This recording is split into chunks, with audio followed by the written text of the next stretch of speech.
Lieutenant Colonel. He is an author, a speaker and a business consultant.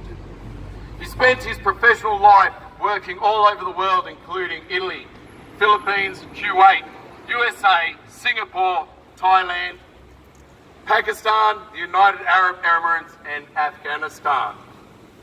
From this worldly life experience, he has seen the world at its best and its worst. He knows what we have here in Australia, and he believes it is rare and it must be protected. So let's welcome Riccardo.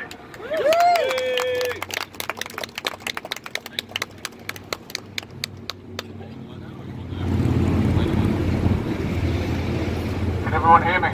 Yep. Okay, my name is Riccardo Bosi. For 24 years, I served as an officer in the Australian Army. I took an oath to defend this country and its people, like so many before me who have taken that oath. Some have died, some have bled, but we all risked our lives for you. Thank you. Thank you. And we did it willingly, because we trusted our government to do its duty and to protect Australia and Australians. Unfortunately, that's no longer the case. As has already been mentioned, guild citizens have been sitting in our parliaments. The 45th Parliament of Australia, our current federal parliament, I believe is illegitimate. Yes. That means the laws that they have been passing are illegitimate. Yes. And they are not in Australia's best interests. Nope. Here today we probably have representatives from all parties, Liberal, Labor, Conservatives, there might even be the odd Green hiding in the back. And that's as it should be, because we've now reached a point in our short history where it's no longer about left and right, it's about right and wrong. It's no longer about loyalty to a party, it's about loyalty to Australia. I never imagined that I'd be standing here speaking at a rally in defence of my own country. Yep. I never thought there'd be a need. Nope. But apparently there is a need, so here we are. And here we stand as free people. Nobody paid us to come, and we weren't forced to be here. We are a free people defending our freedom and the freedom of our families.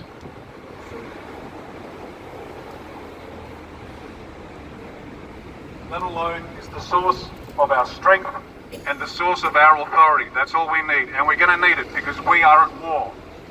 It is an economic, a political and a cultural war. It is being waged by powerful international forces who are being aided and abetted by our morally cowardly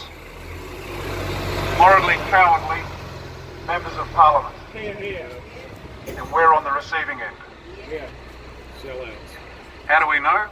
Don't listen to what they say. Look at what they've done to the country. Just economically. Our power prices are so high that families can't warm themselves in winter. Factories can't run and they have to shut down. Our national debt is in excess of $500 billion, over $500 billion. We can't pay it off, our kids can't pay it off, and our grandkids can't pay it off. We're borrowing money to give to terrorists. Yep. Does this make sense to you? No.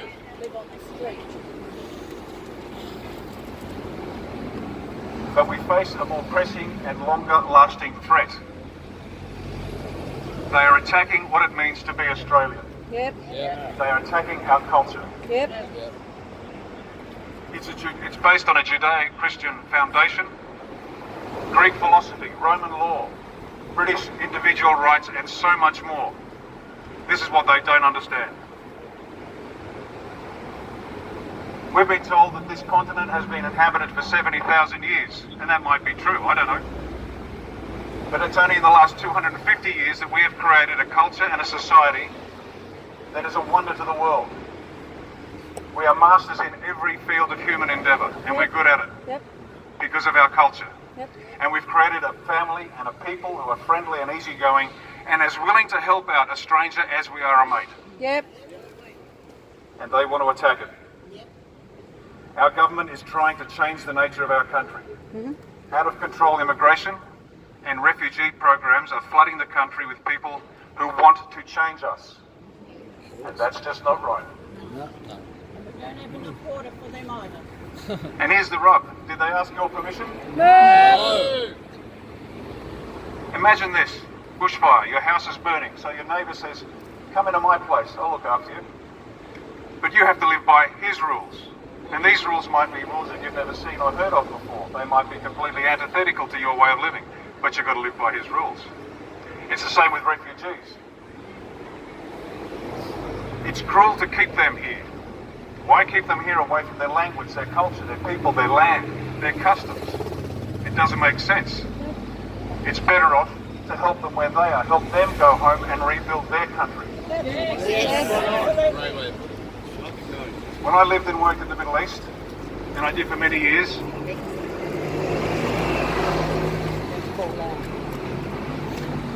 as a courtesy, of course I obeyed the customs of the land. And we expect those who come here to do the same. Yep. Respect our customs, respect our laws, and if they don't like to, they can always go home. They are free to leave. Yep.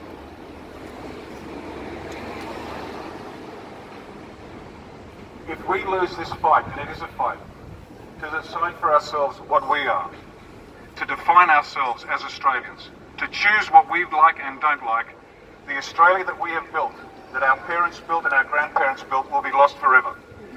What you are seeing in Europe, what you are seeing in the UK, is a taste of things to come for Australia. This must stop now. Yes. In this place behind me, and in Canberra, and in every capital city where there's a Parliament House, there's a breed of quisling that lives inside. And they plan and scheme to enrich themselves and their mates, but not the people who voted for them, and not the people who pay their wages. They believe they are an elite. They're not. They are nothing. Without our money and without our vote, they are nothing. And they know it. Voting is power. We must unite politically. We must come together and use our vote to throw them out. Yep. Yes. Voting. Enough is enough, and the time is now. Yep. We must select men and women who have proven themselves over the course of their careers. People we know, like and trust, who have the same values as us, who want to protect this country. Yep. They are the people we need to send to Parliament. Yep. Can we do it? Yes. Have a look at Trump in the US. Yeah. Have a look at Brexit in the UK. Yep. We can do it here. Getting done. Austria. We can do the same. Not enough. At the next election, and it's not far away, folks, not very far away at all, we must select candidates by name, not by party. You can only select those you look up, you understand where they come from and what they are doing. It's no longer about left and right, it's about right and wrong. Yep. Use your vote wisely. Ignore the party preferences. Yep. Vote below the line. Yep. Vote for one you know who will represent your values. We need to build an army. We need to build an army that will vote its conscience. We need to vote an army that will elect good men and women. And to make sure that the party hacks who are selling out Australia from under our noses never again see the inside of a Parliament House. Yes. See inside a jail. Jesus. You have the power to say to these so-called elites, no more. It's in your hands. You have the power to take control of this country again.